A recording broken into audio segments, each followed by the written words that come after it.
It's a very subtle center because it is mother's center. Somebody who is oppressed by aggressive people or is threatened, intimidated, then a person starts losing faith in the powers of mother. So the center heart is to be looked after. Out of fear, if somebody is thrown onto the left side, away from the mother, because she is the one who gives us confidence, who gives us courage and bravery. But if you are frightened or if you are under fear, also you can be thrown to the left side. And you can get into all kinds of diseases which are very serious, incurable as they call them. Another thing is, if you are driven by your senses into indulgences without any dharma, then also this central path throws away, you can say, you to the left side, because you are not worthy of being at the lotus feet of the mother.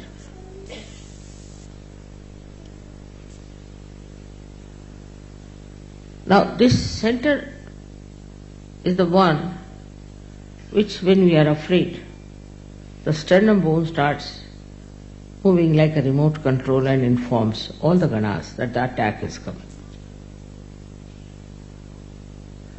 But when you deliberately go to the left side and get into indulgences, then they are not bothered. They said, all right, go ahead, do what you like, can behave the way you want to behave. All these different types of movements towards the left takes you away from your mother. I'll tell you a story about somebody in America. He's a very old Sahajogi Indian. He came out of his shop where he was working and got into his car. There was one man sitting with a dagger. And he hit him with the dagger on the center heart. And this fellow started bleeding. He said, I don't know what happened to me, mother. I got such strength. I caught hold of him and I started fighting with him and I took the dagger from him. He had the handle and the dagger came into my hand. And the fellow ran away. But still I was not worried about my bleeding. What I did, I called my colleague who was coming out of the car. I ran after him. And he took me in his car for half an hour searching that fellow. They didn't go to the police. And then they went to the police. The police was surprised. The whole shirt was full of blood. He said nobody would believe. Even the police was shocked. For half an hour you were searching this fellow. Why didn't you come to the police? He said it would have taken half an hour for you to come, so we thought better do it ourselves. See the courage. Then of course he was taken to the hospital and he was all right. They stitched him up, but he's all right. That is the sign of a person who can never get any one of these horrible diseases, because there is no fear in his mind of any kind. And he's an Indian. He said, I've never even slapped my own children. I've never fought with anyone. I'm not a wrestler by any chance, nothing of the kind. But it happened. He says, I don't know from where I got this Shakti and how I did it, I just don't know. There are many stories like this I can tell you about Sahajogis and about so many saints. How they were never afraid of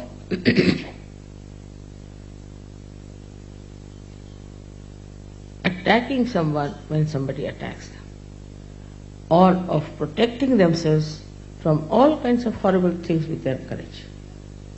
This is something one cannot believe sometimes. But it is happening every day.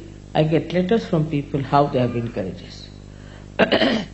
If you believe in the goddess, then know that she is extremely powerful.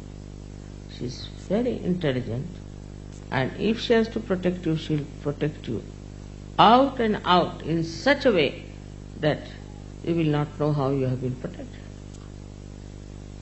But this faith has to be developed. Faith has to be developed by experience also, how you have been protected always, how you have been helped always, how you came out of so many crises. But despite that, if you get upset, worried, if some clouds appear in the sky of your life, then if you get upset, that means you are still weak. So first thing, if you are really worshipping the goddess, then you should have no worry at all of any kind, and you should have no fear at all. Go ahead, fearlessly. Whatever you are doing, do it fearlessly. But at the same time I have to tell you the other side, that one should not go about like a zombie. It doesn't mean that. Saying all kinds of nonsensical things of the right side. But if you have to do something, do it with clear-cut ideas and also without any fear. So all her powers will start manifesting. A man who is fearless has nothing to worry about his sleep, his well-being, nothing. He is fearless. Again, I say fearless doesn't mean that you go on hitting everybody, saying all kinds of things. No.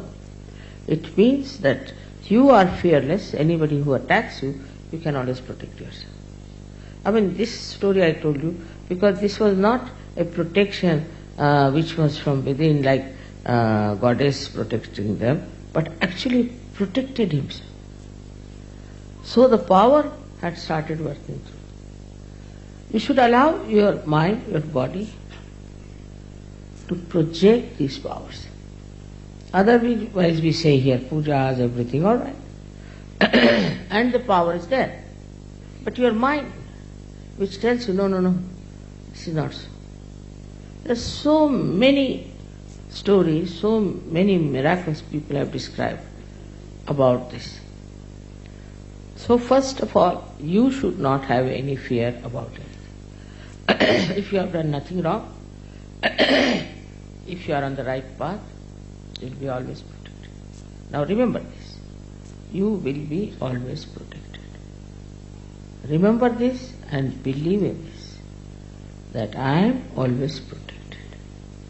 This is something very difficult, because perhaps our mind gives ideas, oh God, what will happen now, what is going to happen, this thing, that.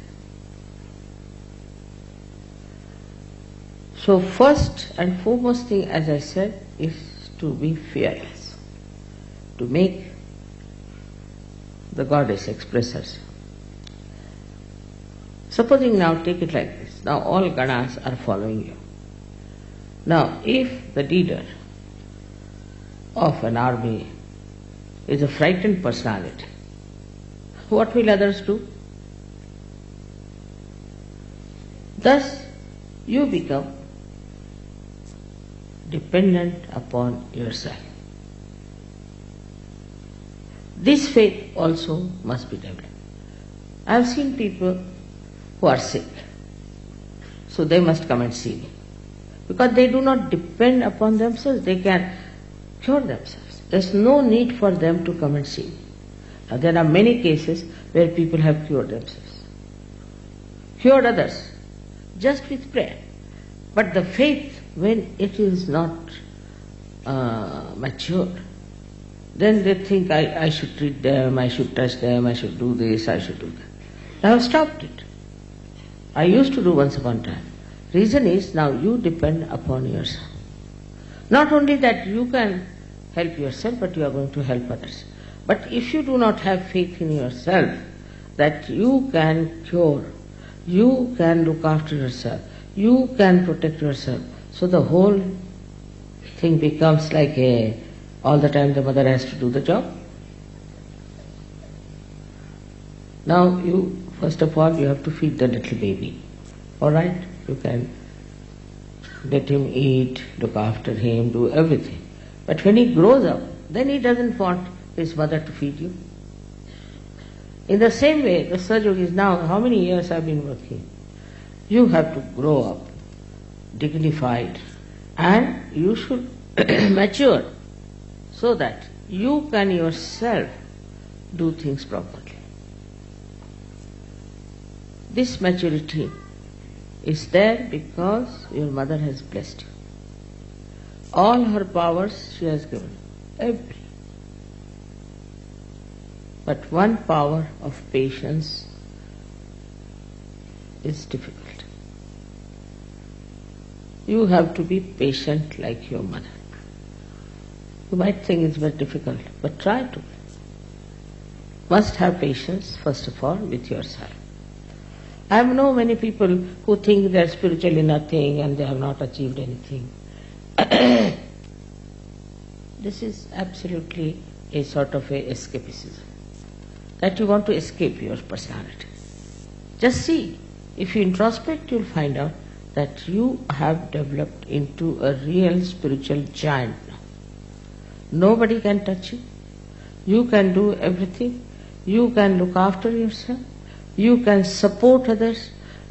Whatever are the powers of all these that they were singing yesterday, all these powers are manifesting.